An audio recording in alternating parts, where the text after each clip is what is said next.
It just sort of was like, hit me that when people really knew what they were doing, truly were competent, they can weather pretty much any storm. And I thought to myself again, and I think to myself now, to prepare myself for the next recession, I want to make sure that we really know what we're doing and that we're not, really BSing around. Because the minute that a recession does hit, the BS kind of hits the fan. Finally, the guys with cash were the ones that survived the recession. Sounds simple, but I did have clients in the construction industry. One guy in particular, a guy named Mike Schillinger, it's a drywall company with about 50 employees, and the guy sat on cash like you wouldn't believe, drove a Ford, lived modestly in a house, because even when the drywall business was booming and the construction industry was booming, this guy sat back and said, I can't look at it year to year, I got to look at this business decade to decade.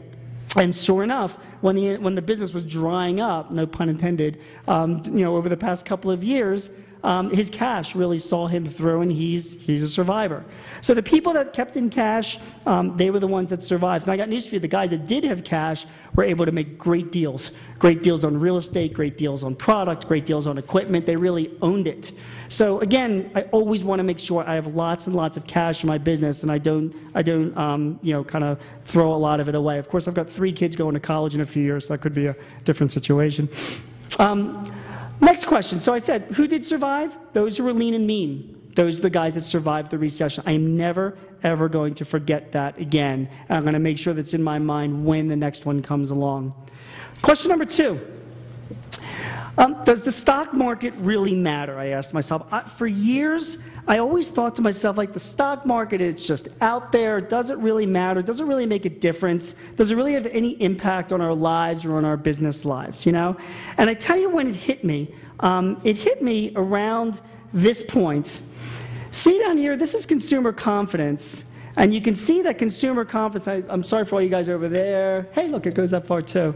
See, consumer confidence comes all the way down here at the end of 2008, beginning of 2009. And by the way, consumer confidence, a great metric to look at, but bear in mind, consumer confidence index comes out once a month, the last Tuesday of every month. It's based on like a survey, I don't know if you knew this or not, by the Conference Board of 500 people. Just 500 people. And I got like a C in statistics in college, but even I know that like that sampling sounds really kind of small, but everybody seems to put a lot of weight in it. Well, the consumer confidence index went down at just about the same time, if you see around here, that the stock market went down. Look at that drop, it's so depressing. The only thing that's not depressing about that stock market drop when you look at this graph is that around that time when things were really kind of like, what was hitting the fan, that was back in like the fall of 2008. That's when the Phillies won the World Series, so it was pretty good. And I remember being at one of the games at the World Series on one of those days, remember those days like the market like dropped like 400 points in a day. And I remember looking around all these like 50,000 fans thinking like, I guess we're all kind of just broke, Well, it didn't stop them from spending that night. But it did stop from spending going forward. So, the effects of the stock market really kind of took me by surprise. I mean, number one is it really does matter.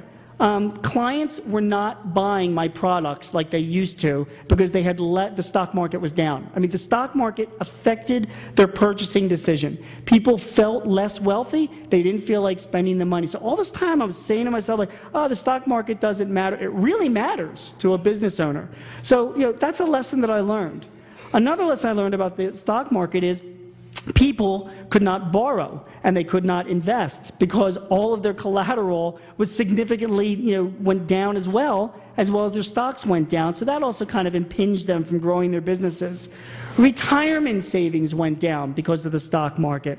The ability to raise new capital because share prices were so low was hurt. And then, of course, the need for people to diversify their money. They wanted to, if they had any money left in the stock market, they wanted to put it else somewhere safe. They weren't willing to take those kinds of risks. And that also impacted my business as well. So question number 3, when I ask about the stock market, I say, does the stock market really matter? And the answer is, yeah. I learned from this recession that the stock market mattered a whole lot more than I ever thought it would.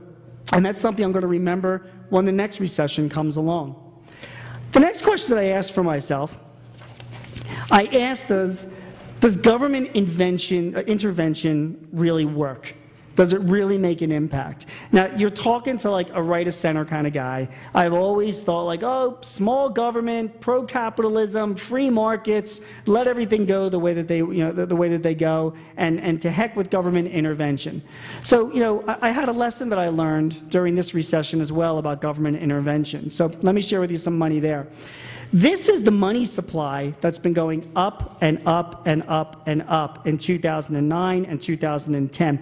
In fact, in October of 2010, Ben Bernanke, the chairman of the Fed, announced his quantitative easing plan, where he's injecting another $600 billion into our liquidity system by buying treasury bonds. And he has warned that he will continue to do so into 2011 if that's what the system needs to keep liquidity. And I learned from what he did that if it wasn't for that liquidity, I'm really not so sure that there would have been any recovery at all. It helped quite a lot. So the Fed's involvement in increasing the money supply had a lot to do with keeping the economy going on. Now, what was interesting about this increase in money supply is as the money supply increased, inflation decreased.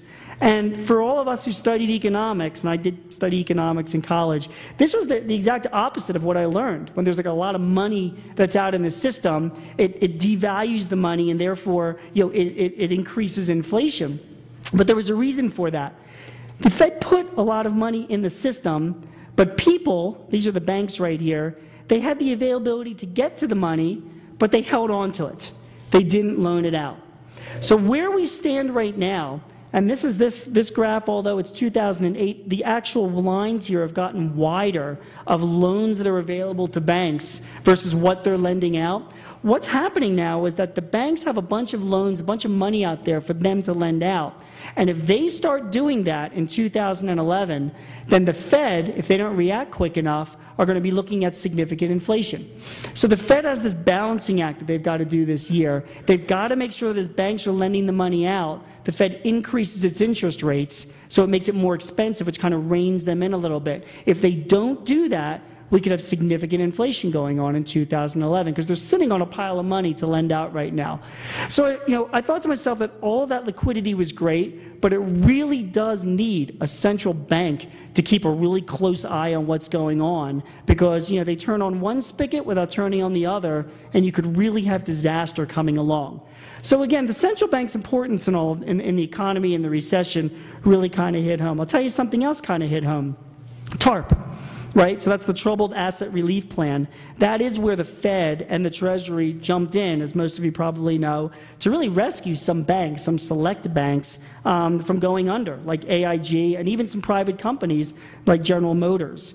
So, the cost of TARP, and I remember this back when the Phillies were winning the World Series, they were saying, oh, it's $700, $800 billion it's going to cost, it's going to be an incredible thing. The debates were unbelievable at the time. And now, as you see from this chart going on, and for you guys on this side, I'll point over there, you can see that the actual cost of this plan has now been estimated to go from $700 billion all the way down to $50 billion. And what's really scary is that these estimates are by the same economists that are estimating where the economy is going to go in the next couple of years. And look how far off their estimates were from what the original was back in 2008 all the way to what it's actually coming out to be. The key thing is, though, with TARP that I learned is that government intervention worked. They did prop up AIG, and now AIG is going back public again, and they did prop up General Motors, and it gave General Motors a chance to get back on its feet again. And again, I'm a right-of-center kind of guy. I'm like, wow, I just can't imagine the government getting so involved in private industry or private banks, but they did. And in this case, it seems like it's coming back with some good, with some good results. The other thing that the government does, and that we have that I realized, is there is the SEC. And the SEC, of course, is keeping track of what we all know for public companies. I learned a lesson that there are some internal controls that are there now that weren't around during the Depression, and those kind of government agencies help. Another government agency that helps, the FDIC.